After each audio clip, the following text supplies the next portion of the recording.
Olá, gente. Estamos aqui em mais uma edição do Diálogos em Macacu. Hoje temos a honra de receber Maria Garibaldi. Maria Garibaldi é diretora de Desenvolvimento de Público e Parcerias do IDG, Instituto de Desenvolvimento e Gestão. É responsável pela articulação institucional e desenvolvimento de parcerias no Museu do Amanhã, no Rio de Janeiro, e no Paço do Frevo, em Recife. Formada em turismo, tem MBA pela Fundação Getúlio Vargas em gestão empresarial. Com forte vivência nos setores públicos, privado e não governamental e foco em gestão por resultados, Maria tem sólida experiência em articulação institucional, negociação, captação de recursos, desenvolvimento de parcerias, além de representação institucional e moderação das relações de governança, marketing, comercial, concepção e realização de eventos. Né? Tá bom o que é mais açúcar, né, gente? Então, nossa ilustre convidada de hoje é ninguém mais, ninguém menos que Maria Garibaldi. Muito obrigado por ter aceitado nosso convite, Maria. Oi, boa noite, Lucas. Obrigada a você por essa apresentação. Que honra!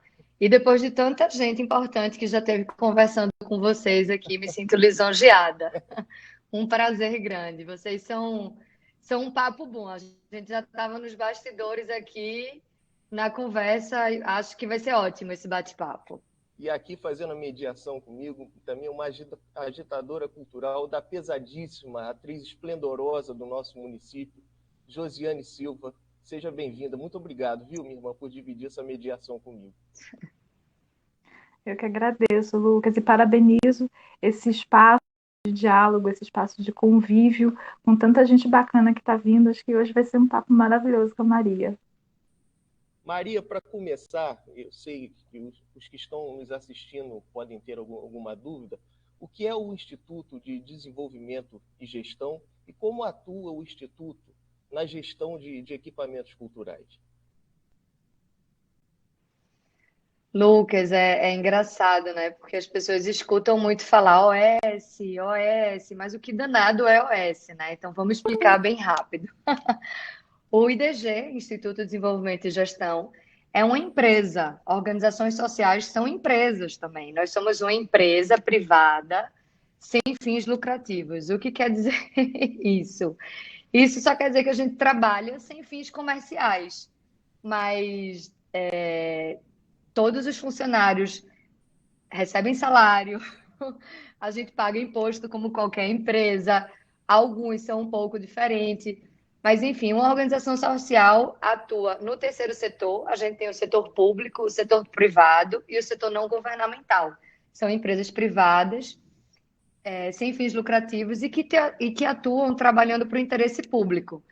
Isso quer dizer o quê? Por exemplo, o IDG, ele direcionou os trabalhos ou priorizou a atividade para a gestão de equipamentos culturais. Hoje nós fazemos a gestão do Museu do Amanhã, localizado no Rio de Janeiro, outro equipamento cultural, o Paço do Frevo, lá em Recife, e mais vários outros projetos no âmbito de consultoria.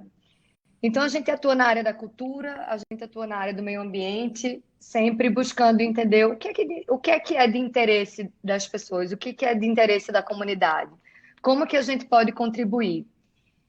E trabalhamos em parceria sempre com a iniciativa pública e com a iniciativa privada. Então, a gente ocupa um espaço aí de contribuição, eu diria, com a expertise de uma empresa fazendo gestão, administrando recursos, e preparando, planejando projetos, executando, realizando projetos. Acho que essa é a forma mais simples de explicar quem que é o IDG.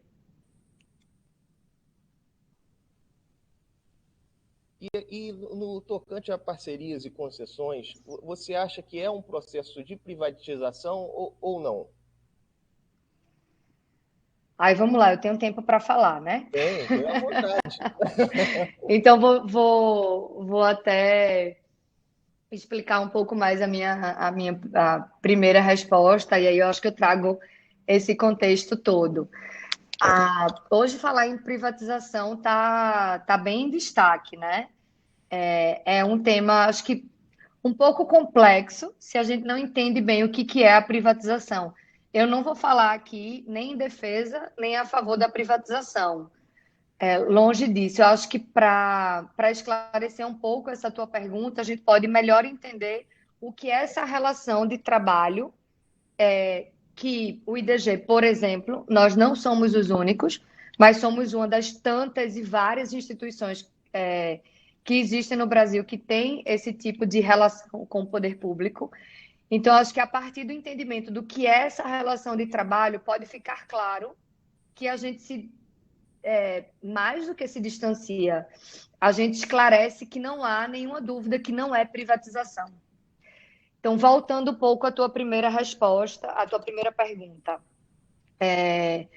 O IDG, enquanto instituição sem fins lucrativos, enquanto interessada em ocupar esse espaço de contribuição para administrar, para gerir equipamentos, projetos de interesse público, o que acontece? Nós, sempre que vamos estabelecer uma nova relação com o poder público, ou temos interesse de estabelecer uma nova relação, a gente monta um plano de trabalho. Esse plano de trabalho, ele faz o quê? É um documento, é um projeto, que vai dizer quais são os meus objetivos naquela situação, né? Naquele contexto. Vamos lá, usar o exemplo tanto do Paço do Frevo quanto do Museu da Manhã. Acho que o IDG pode fazer a gestão desse espaço, acho que a gente pode administrar esse espaço. Aí é como se o poder público perguntasse, como é que você vai fazer isso? Então, o plano de trabalho diz como é que eu quero fazer a administração daquele espaço. O plano de trabalho vai dizer quais são os objetivos, quais são as atividades, como é que eu vou alcançar, né, a realização daquelas atividades, de se eu vou conseguir estabelecer relação com alguma empresa que tenha interesse de patrocinar algum projeto. A gente fala, Lucas, em contratualização de metas. Isso quer dizer que o poder público, ele fala assim, olha, você atingir essas metas custa quanto? Eu faço um orçamento, a empresa calcula quais são todos os custos que vão ter para aquele projeto. Então, o Museu da Manhã, no ano, custa quanto? O Paço do Frevo, no ano, custa quanto? A gente fala de tudo, tá? A gente fala desde despesa para você capinar grama, para você cuidar do jardim, a despesa com a conta de energia para você pagar o ar-condicionado, despesa do meu salário. Eu acho engraçado falar isso, porque alguns amigos, né, nessas conversas paralelas que a gente tem, falam assim, você trabalha em uma organização social, é uma organização sem fins lucrativos, então você trabalha de graça. Eu falo, não, gente, porque eu tenho conta para pagar. Assim como vocês, a empresa paga o meu salário. Então, o meu salário, o salário de todos os meus colegas, o salário do funcionário de limpeza, o salário do atendente, o salário do educador, todas essas despesas fazem parte do orçamento do plano de trabalho. Então, a gente coloca tudo que a gente vai fazer naquele trabalho lá. Como é que funciona a relação com o poder público?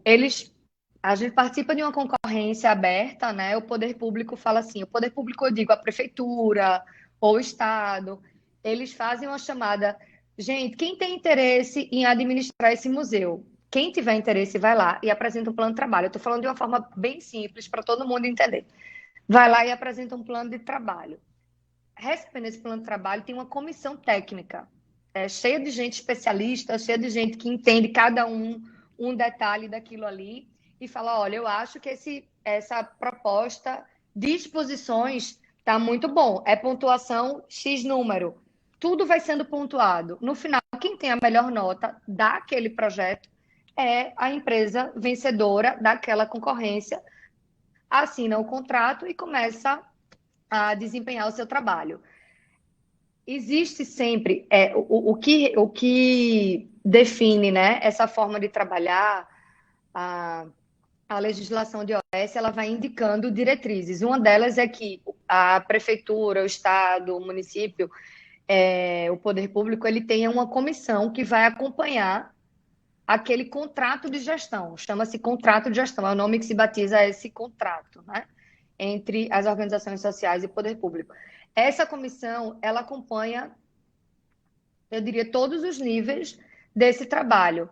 Ela recebe uma prestação de contas financeira, ela acompanha o plano educativo, ela acompanha a estratégia de prospecção de parceiros, ela acompanha as propostas de temas para exposição.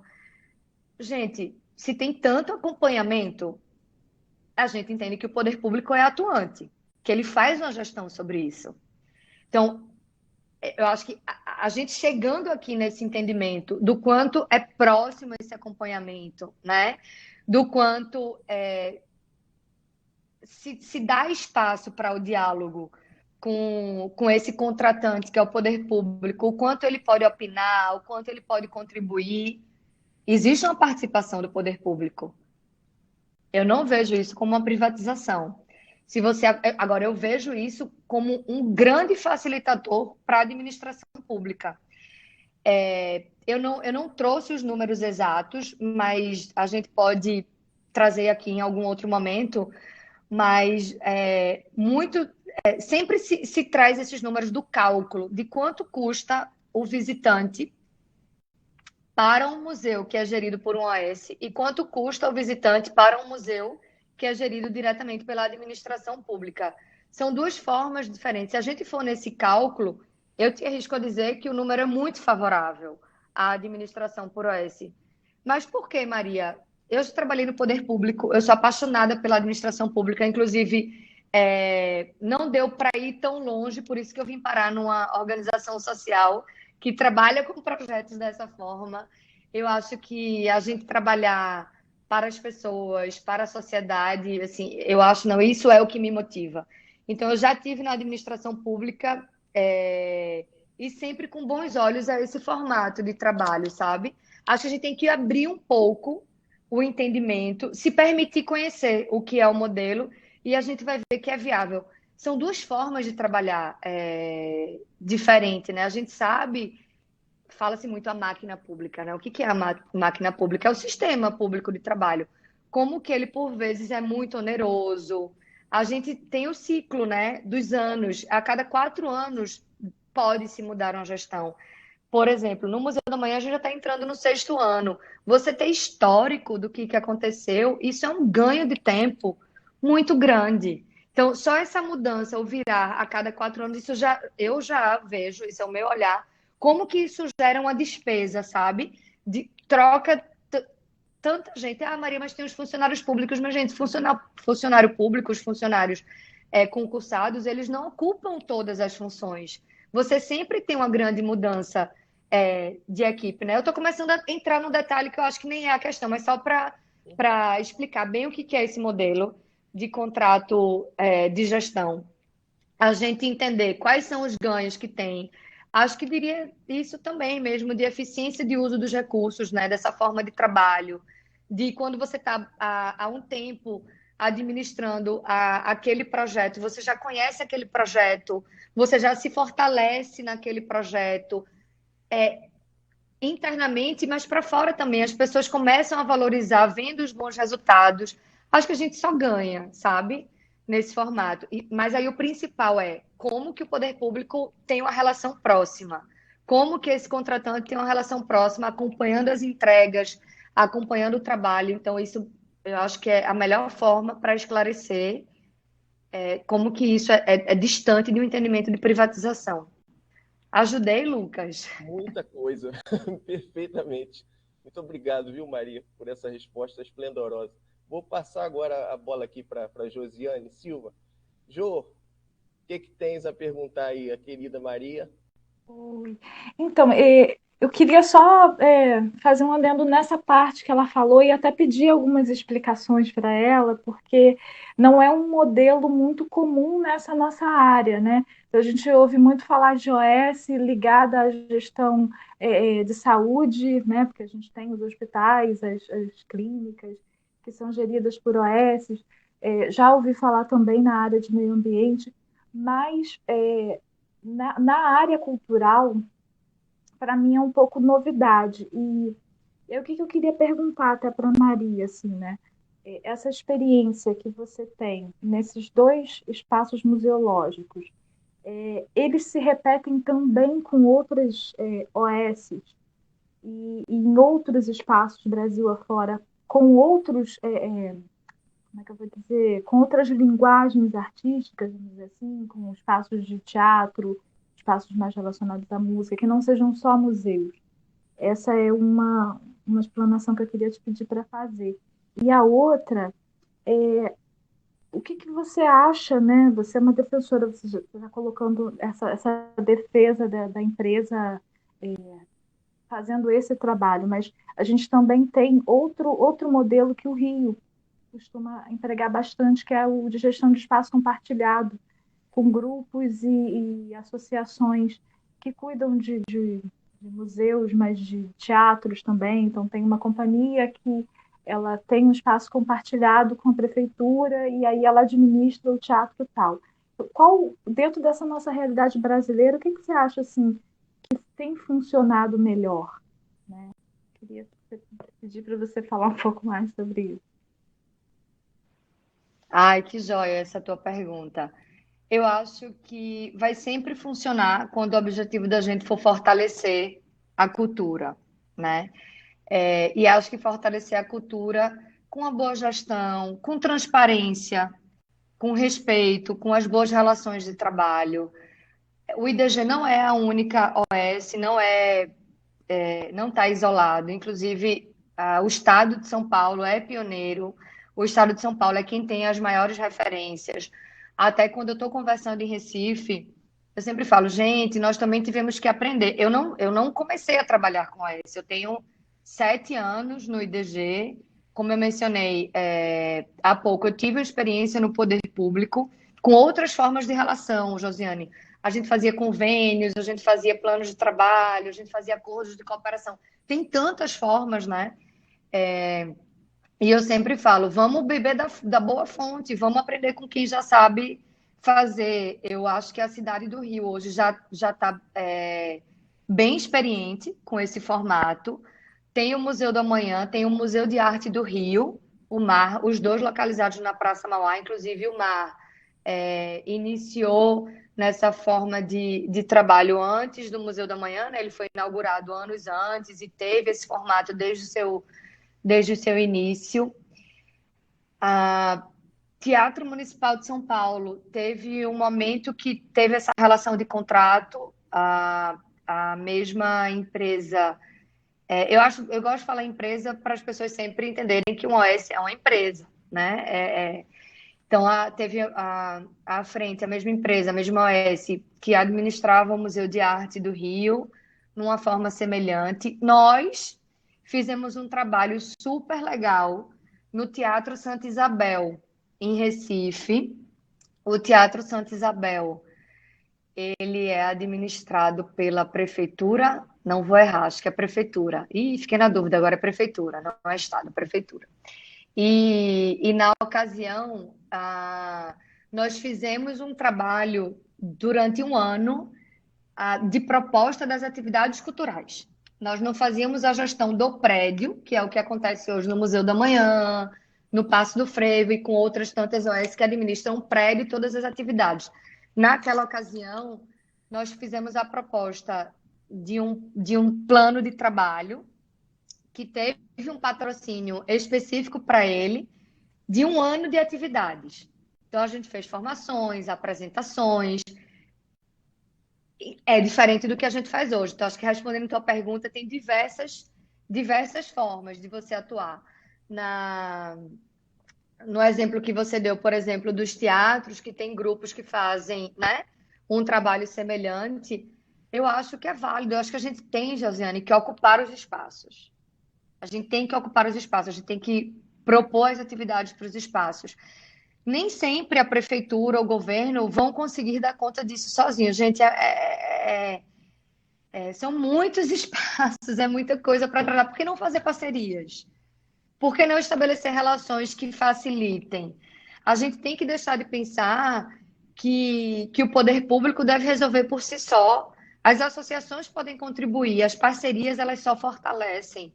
E a gente pensa dessa forma, sabe? inclusive agora nesse período tão esquisito, né? Eu gosto de usar essa palavra esquisito, porque difícil é esquisito. De pandemia, inclusive recentemente, para decidir alguns movimentos de reabertura, de não reabertura, de como que está funcionando, por que não conversar com quem está na mesma situação que você? Por que não conversar com os outros museus? Por que não dividir essa do jeito? Como é que vocês estão funcionando? O que vocês estão pensando em fazer? Só tem um beneficiado com isso, que é o povo, né? São as pessoas. Então, assim, a gente quer público em todos os museus. A gente não quer público só no Museu da Manhã. Então, a gente tem que ocupar os espaços, tem que ocupar os teatros das mais diversas formas, sabe, Josiane? Eu acho que toda relação de parceria que for pautada num objetivo comum, ela é válida. Ela é válida. E usem da transparência, digam o que é essa parceria. A gente faz isso. A gente tem o nosso site, onde a gente fala quem são os projetos, a gente publica todos os relatórios. Quem quiser saber quanto custa o Museu da Manhã, é só ir lá, ler o relatório. Isso tudo tá divulgado. Quem quiser ser parceiro do IDG, vai lá e vai descobrir como que é que o IDG funciona. Então, tem referências, sabe? Tem exemplos. Se a gente for, eu mencionei São Paulo tem, mas já no Rio de Janeiro tem também. O Museu da Língua, que sofreu aquele episódio. Ai, gente, como que a gente sofreu vendo aquilo, né? Ele já está ativo nas redes, ele vai reinaugurar muito em breve e ele também é gerido nesse modelo de organização social. O Museu do Futebol também. Então, tem alguns, eu diria, não são muitos, tantos, poderiam até ser mais, mas tem alguns vários no Brasil que já atuam nesse mesmo modelo. Inclusive, o IDG, quando decidiu atuar dessa forma, a gente foi conversar com quem já estava fazendo isso. Como é que funciona? Vamos trocar uma ideia. E a gente vai experimentando coisas novas e tem que ir dividindo. Isso que a gente está fazendo aqui é uma conversa. A gente já participou de vários fóruns. Eu já assisti várias pessoas falarem sobre isso. Há 7 anos eu não entendia o que era isso. Eu não sabia o que era essa história. E me encantei, porque eu acho que é uma forma. Enfim, a gente trabalha com política pública, sabe? Eu acho que a gente está, de uma certa forma, praticando isso. Eu não estou dentro do governo, mas a gente dar acesso à cultura, a gente trabalhar em prol disso. Então, eu faço essa fala para que outras tantas pessoas e instituições se instiguem nesse mesmo propósito, né? Que a gente trabalhar para proporcionar isso para as pessoas. Bacana. O importante é chegar, né? A gente tem que ter noção de o objetivo final, é onde tem que chegar, que é na população, são nas pessoas que vão consumir a arte e a cultura. Bacana. Maria, Fala, Lucas. eu não quero te colocar na sinuca de bico, não, porque são os dois espaços que são esplendorosos onde você atua, tanto o Museu do Amanhã e o Paço do Frevo em Recife. O que você considera dos atrativos e diferenciais de cada espaço desse? Que nutre o sentimento de pertencimento à cultura de cada local? Eles são tão diferentes, mas que bacana poder falar sobre isso. É tão legal, inclusive reconhecer o interesse que vocês têm. Eu aproveito para deixar aqui os parabéns. Eu falei um pouquinho no início, mas muito bom a gente estar conversando sobre isso. Lucas, eu sou pernambucana, não, não dava nem para enganar vocês desde o primeiro oi, né? Eu não sei se vocês já ouviram essa história, mas pernambucano é bairrista. Pernambucano, gente, tudo de maior está em Pernambuco. É aquela história da maior avenida em linha reta, que o rio Capibaribe e o rio Bibiribe se juntaram para formar o Oceano Atlântico. A gente tem histórias mil para falar aqui. E o Paço do Frevo, ele existe para a gente se trabalhar a salvaguarda do nosso, sei lá, maior patrimônio. É o frevo, é a nossa manifestação cultural. Eu nasci e já entendi o que era frevo.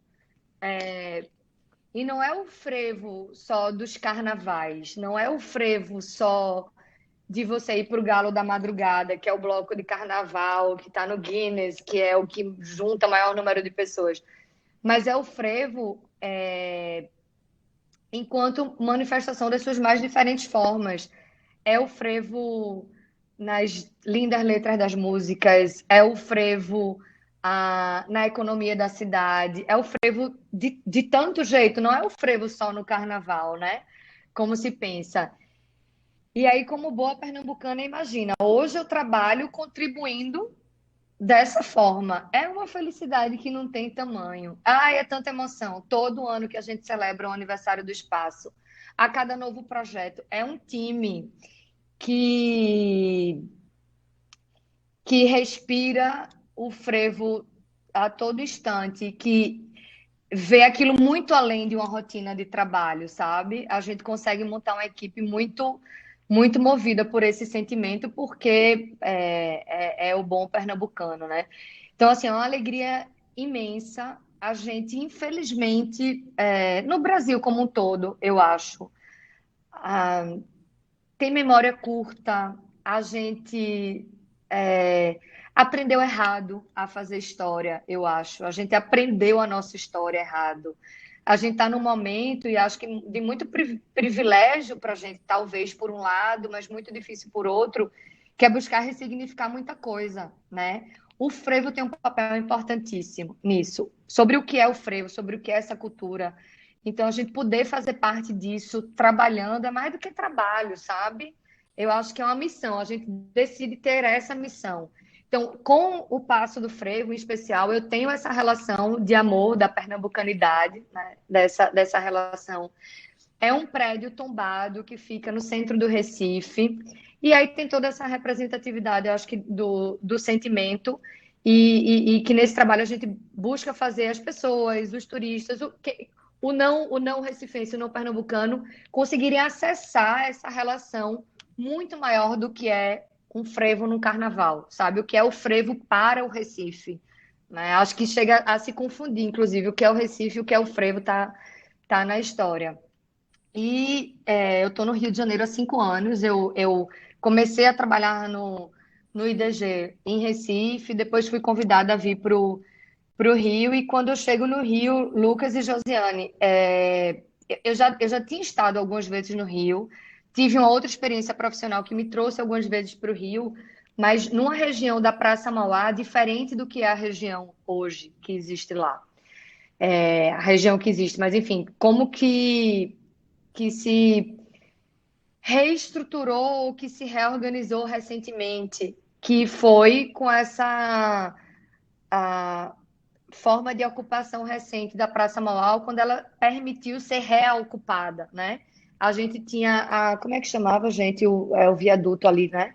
Que, que saiu, então, assim, ampliou, voltou a dar vida à Praça Mauá, né? Perimetral, A Maria. perimetral, gente, eu estava confundindo aqui, a perimetral. Inclusive, a primeira exposição temporária do Museu da Manhã foi sobre essa história toda. E aí você chega em um espaço que você tem que refletir sobre tanta coisa do nosso cotidiano e que passa assim, né? Despercebido. O que que a gente está fazendo aqui? O que que a gente está fazendo aqui, né? E como é que a gente quer deixar esse mundo para as outras pessoas? O Museu da Manhã ele faz uma provocação sobre isso, né? A gente tem uma narrativa que passa por dois pilares que são a sustentabilidade e a convivência. A sustentabilidade, qual que é a nossa relação com o planeta? E a convivência, qual que é a nossa relação entre nós, né? Em sociedade. Parece trivial, né? A gente falar assim, mas são dois conceitos que são bem profundos se a gente vai debater isso. Eu posso até afirmar para vocês como me fez mudar vários hábitos, como me fez repensar, como me fez entender tanta coisa. Então, acho que são dois cenários bem distintos, mas que de alguma forma eles se complementam, né? E a gente está no Museu da Manhã, que é esse espaço que faz a gente pensar de onde a gente veio. A gente, inclusive, tem a exposição principal que passa pela narrativa, que é fazendo 5 perguntas. Vou brevemente contar para vocês que eu acho que vale a pena. A gente traz essas provocações. De onde viemos, quem somos, onde estamos, para onde vamos e como queremos ir. Se a gente parar para responder isso, rende aqui 10 encontros desse, viu? Para a gente conversar. Mas aí eu acho que o principal gente, a gente está cuidando bem desse planeta. E quando a gente não estiver mais aqui, a gente deixou um planeta legal para quem vai ficar. Só da gente parar para pensar nisso é tanta coisa. E eu acho que isso tem a ver com o que a gente está falando lá do Passo do Frevo, né? Com a cultura, com a nossa relação com as pessoas, com o nosso patrimônio. A gente falou muito agora no Museu da Manhã, como que a gente viu a vida como um patrimônio, né? Não que a gente não visse, mas a gente está vivendo uma pandemia que faz a gente pensar nessa relação da gente com o planeta, né? O que é isso? O que é esse vírus que atingiu os quatro cantos? O que é esse vírus que deu a volta no mundo? O que é esse vírus que vai dar outra volta no mundo? Que está fazendo a gente perder tantas vidas? Por que isso? A gente está experimentando isso nesse momento junto aqui, por quê? Né? Aí tanta coisa faz a gente pensar. Então, assim, se você fosse me perguntar qual dos dois eu prefiro, ou qual dos dois, eu vou fingir que minha internet caiu e desligo aqui agora, porque não dá para responder. Um tem uma relação muito sentimental e o outro tem esse impacto na minha vida, sabe? Que me fez ressignificar várias coisas, me fez reconhecer várias coisas, me fez aprender, me fez querer mudar. É forte, né, a gente falar isso, mas a gente tem que falar, a gente tem que falar. Até porque eu pensei assim, poxa, Passo do Frevo você mexe com a salvaguarda e patrimônio imaterial da humanidade, né, que é o frevo, e você já no Museu do Amanhã, você é um museu, mas trata de questões atuais. E vale muito. É bom. Aí vou comentar só uma questão, Lucas, que eu acho que vale a pena. Eu falei um pouco da perimetral que Josiane me ajudou a lembrar, falei da Praça Mauá.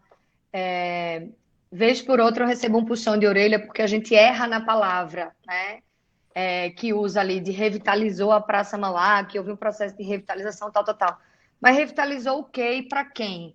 Né? Porque a gente reconhece todas as comunidades que sempre estiveram ali. Então, quem foi que não estava e quem foi que esteve e deixou de estar, voltou a estar? Foram alguns poucos, mas teve muita gente que nunca deixou de estar na Praça Mauá.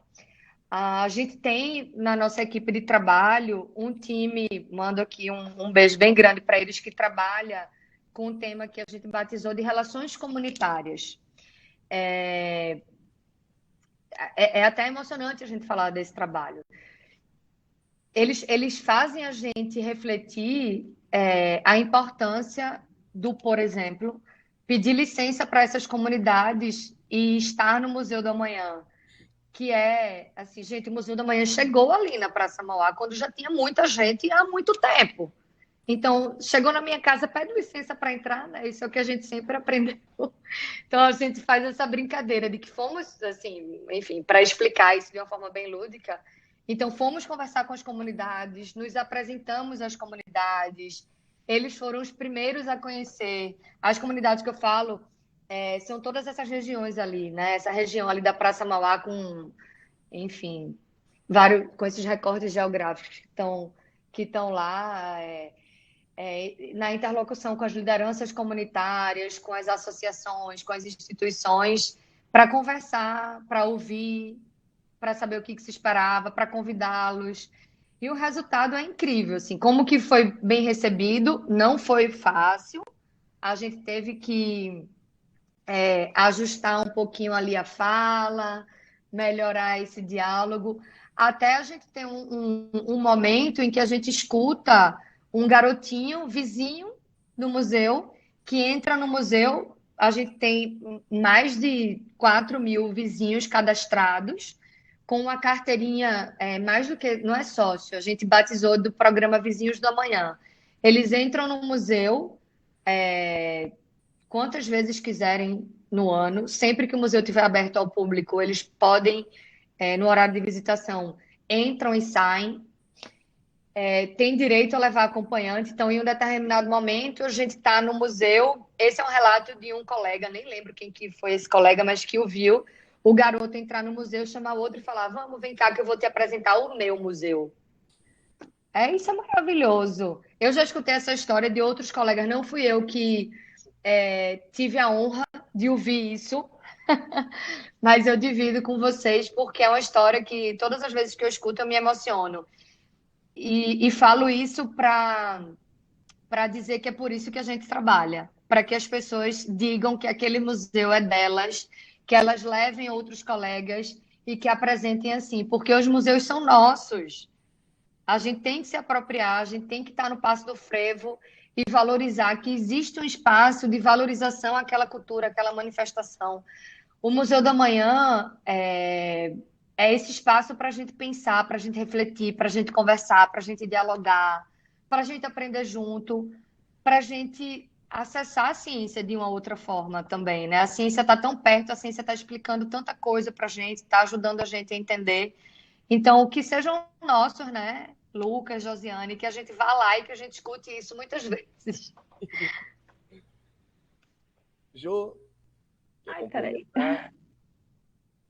Ui, me enrolei aqui com o microfone. Eu queria falar um pouquinho, Claro. porque essa sua fala emociona. Eu sou uma pessoa que eu amo museu, adoro, adoro. Onde eu vou, eu quero ir para o museu. Estou sentindo muita falta antes até da pandemia.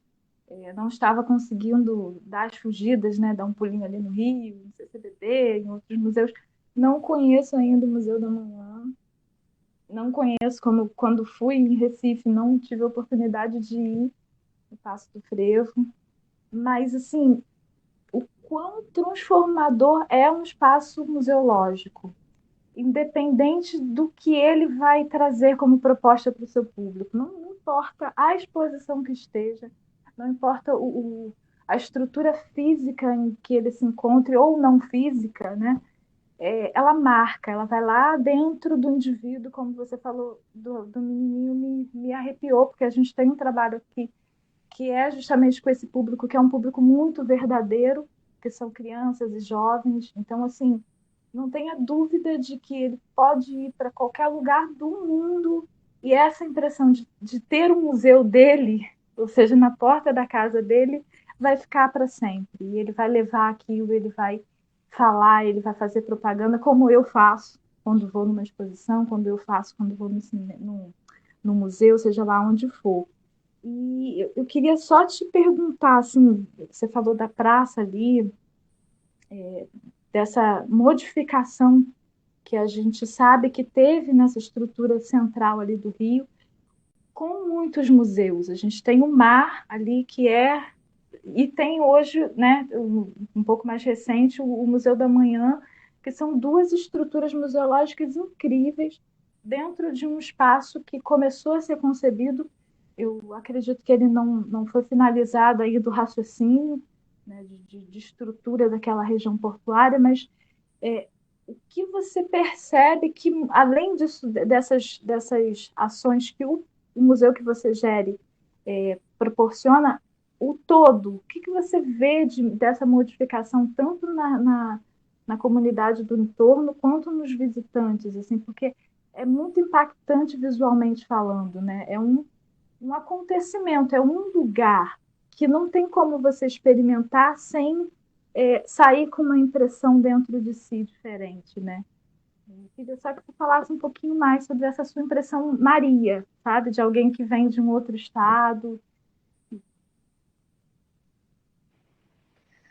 É ótima pergunta e que bom que você disse a impressão Maria, porque aí eu vou tirar o crachá aqui. Eu acho que a gente tem que se permitir perceber, sempre se permitir perceber. Isso que eu falei, a gente teve esse trabalho de chegar, de pedir licença, a gente tem que fazer isso sempre, eu acho. A gente tem que ouvir, porque tem que conversar. Essas pessoas estavam lá, sabe? Muita coisa existia. Um dia desses, eu nem lembro quem que foi, mas eu tive uma reunião. Aí, como eu não vou falar nome, eu acho que eu já posso até falar um pouquinho mais. Às vezes a gente pega umas pessoas alienadas, né, para conversar com a gente. Então era assim: ai, Maria, a gente quer fazer uma parceria com o museu, porque a gente quer ir lá na comunidade e dar oficinas disso e falar aquilo para fazê-los, sei lá, fortalecer o seu trabalho e tal. Eu falava, gente, mas isso já acontece lá. Mas por que que a gente vai entrar lá e fazer algo que já acontece? Vamos descobrir o que está acontecendo, sabe? A gente não pode ter essa arrogância, a gente tem que tirar a arrogância de que a gente sabe tudo, de que a gente vai chegar e que a gente vai ensinar. Eu acho que esse é um diferencial nosso, sabe? E isso, em algum momento aqui eu até falei, o Museu da Manhã é um espaço para a gente conversar, para a gente aprender. A gente aprende com essas crianças. Tem outra história ótima que eu conto já já. Então, como eu vejo é que, percebam, quando as pessoas tiveram espaço, elas ocuparam. Elas não ocupavam antes porque não existia o espaço. Não estava livre. Não tinha oportunidade, sabe? Eu acho, Josiane, que às vezes parece que a gente precisa fazer muito e não é. A gente só precisa parar, ouvir, conversar. Eu tenho algumas lições que eu aprendi no museu. A gente faz um trabalho com moradores de rua, por exemplo, eles fazem parte de um coral. Eles ensaiam toda semana no Museu da Manhã, já se apresentaram algumas vezes. São moradores de rua. A gente tem alguns trabalhos, outras atividades que a gente desenvolve com eles. E como que a gente aprende, sabe? São tantas lições que são deixadas. Eles ocupam o espaço do museu de uma forma tão respeitosa, de uma forma tão harmônica. É só a gente dar o espaço. O espaço que eu falo não é só físico, sabe? É o espaço do diálogo, da conversa. Então, nem sei se eu estou conseguindo te responder bem, mas a gente vai começando a pensar e a sentir, né? Não tem como a gente não sentir conversando sobre isso. Então, o que eu penso de como as pessoas ocupam, de como as pessoas estão lá, de como as pessoas resgatam, é que a gente só tem que dar espaço, a gente só tem que ouvir, a gente só tem que permitir. E deixar de ter arrogância, de, eu vou chegar, vou explicar, vou falar, vou lá na comunidade dar um treinamento. Gente, já existe isso. Já existe. Por que que a gente não se permite aprender? Porque a gente quer sempre chegar ensinando, sabe? E eu vou te dizer, acho que uns anos atrás eu não pensava assim. Eu aprendi a pensar assim. Aí eu vou contar a história curiosa, a segunda história curiosa, para fechar essa minha fala, que é um outro episódio com outro colega em um dia de visita com uma turma dos seus 3, 4 anos, sei lá, 5 anos, não lembro bem. E aí um colega educador conversava sobre algum tema e ia lá, enfim, debatendo ideias com as crianças. E aí, em um determinado momento, ele fala e pontua: Olha, mas o Museu da Manhã é um museu novo. O Museu da Manhã só tem 3 anos. O garoto levanta a mão e fala: Mas, tio, com 3 anos ele já anda.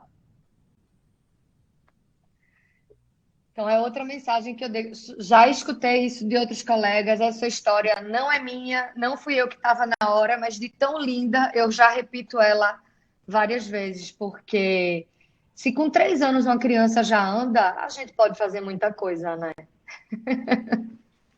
Gente, o diálogo em Macacu, né, sobre gestão de equipamentos culturais tornou-se a edição mais emocional de todas. Eu amei demais isso. Obrigado, gente. Infelizmente, nosso tempo está acabando aqui, mas a gente estava tratando aqui, né, nos bastidores, acerca da reabertura dos museus e da importância disso. Então, eu gostaria de perguntar, Maria, como está a abertura do Museu do Amanhã, se já reabriu, e em relação ao Passo do Frevo também, como está isso?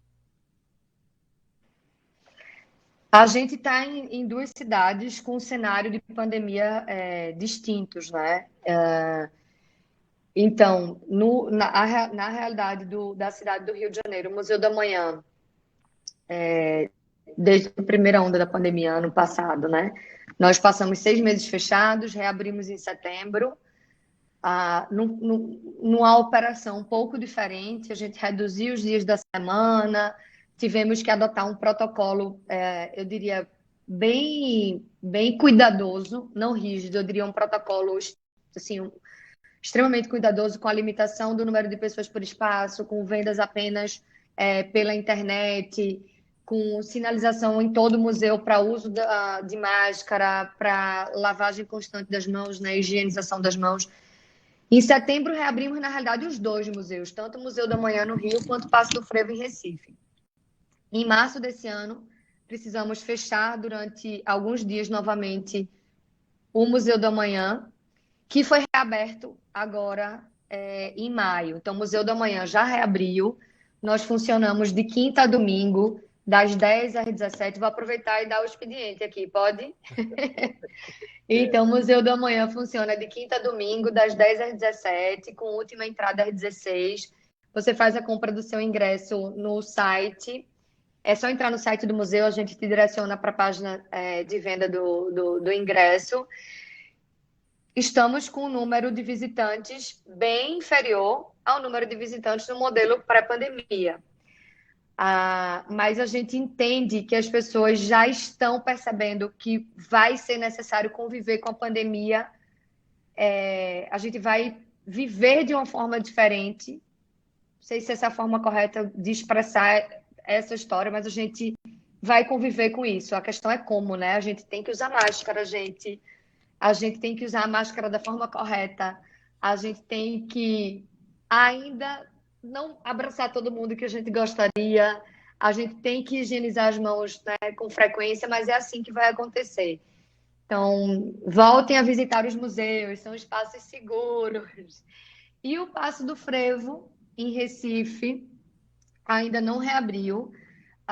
O Estado está numa situação ainda de não estabilidade, não sei nem o que quer dizer estabilidade numa pandemia, né? É esquisito a gente falar isso, mas os números estão bem complicados e o governo do Estado, nas medidas restritivas, ainda não permitiu a reabertura do museu. O que não quer dizer que o museu não está funcionando. A gente está em todas as plataformas online, o museu, tanto o Paço do Frevo quanto o Museu da Manhã, no período que estiveram fechados, de atendimento ao público presencial, nós mantivemos diversas ações nas plataformas online. Então, inclusive, tem muito conteúdo que está lá. Josiane, você que ainda não conhece o Museu da Manhã, Lucas também não, né? Pelo que eu entendi. Se quiserem matar rapidamente essa vontade, já podem acessar as páginas. Paço do Frevo tem visita mediada online. Se você quiser fazer o agendamento, pode fazer o agendamento. Então, quem ainda não puder estar presencialmente no espaço, pode visitá-lo, mesmo que à distância. Eu faço esse convite para já. E quando vocês decidirem fazer a visita presencial também, com muito prazer a gente vai recebê-los nos dois espaços. E os projetos amanhãs aqui e agora, e os diálogos para a sustentabilidade ainda estão rolando? Estão acontecendo, sim. E tem muita coisa legal, muito conteúdo que já está no YouTube. É importante seguir sempre as páginas, tanto o Instagram, quanto o Facebook, quanto o YouTube. Vocês conseguem acessar muito conteúdo. Amanhã aqui agora está ativo, sim. Tem muita coisa legal lá, Lucas. Jô? Claro que não substitui, né, uma ida ao museu, mas assim, acaba que é um recurso nesse momento estranho, como você mesmo falou, a gente ter esse artifício da rede, do navegar e do conhecer, né? Então, o pessoal que curte Instagram, que curte Facebook, ao invés de ficar só no aleatório, procura um museu. Todas as instituições museológicas do Brasil têm as suas páginas, alguns têm fotos de exposições, outros fazem essa coisa da exposição em 360, outros têm as visitas guiadas virtuais. Então, assim, a gente buscar, porque, infelizmente, no momento desse difícil, às vezes pode ser uma oportunidade de a gente conhecer coisas que, porventura, não pudesse ter oportunidade de ir até lá, né? Então, vamos explorar o máximo que a gente conseguir, enquanto ainda não for possível para todos circular, né? E quando for, e no momento que for, eu sou uma defensora e uma apaixonada por museus. Eu acho que todo mundo tinha que ir todo momento. É isso, gente. A arte salva, a cultura transforma, faz-se necessário esses movimentos. Gostaria de agradecer imensamente aqui a Maria Garibaldi por ter aceitado o nosso convite. Que aula, Maria, que você nos deu, né, nessa tarde, nesse feriado. Josiane Silva, obrigado por tudo. também. Que aula aqui, que honra compartilhar com você essa mediação. E agora, para finalizar, Maria, você queria deixar alguma mensagem para o Diálogos em Macacu? Agradeço o convite, adorei a conversa com vocês. A gente já conversava nos bastidores um pouco. Eu falei, gente, eu falo muito, eu converso por mim. A gente rende um bocado aqui, mas eu sei do tempo. A mensagem que eu deixo é: todo mundo precisa se cuidar, todo mundo precisa ter atenção com esses protocolos. Pensem nos museus com carinho, visitem os museus, seja virtual, seja presencial, seguindo esses protocolos. A gente precisa consumir mais cultura. Quanto mais cultura a gente consumir, eu tenho certeza que vamos ser pessoas melhores. A cultura tem esse, tem essa função, sabe? Ela consegue atingir isso. Agradeço e faço esse apelo para que as pessoas consumam mais cultura, visitem museus. Obrigada, gente. Obrigado, gente. Até a próxima. Vamos fazer as próximas edições, 2 e 3, com vocês, que merece. Adorei a conversa. Obrigada, gente, pelo convite de estar aqui com a Maria, de conhecer e esse trabalho maravilhoso que vocês fazem.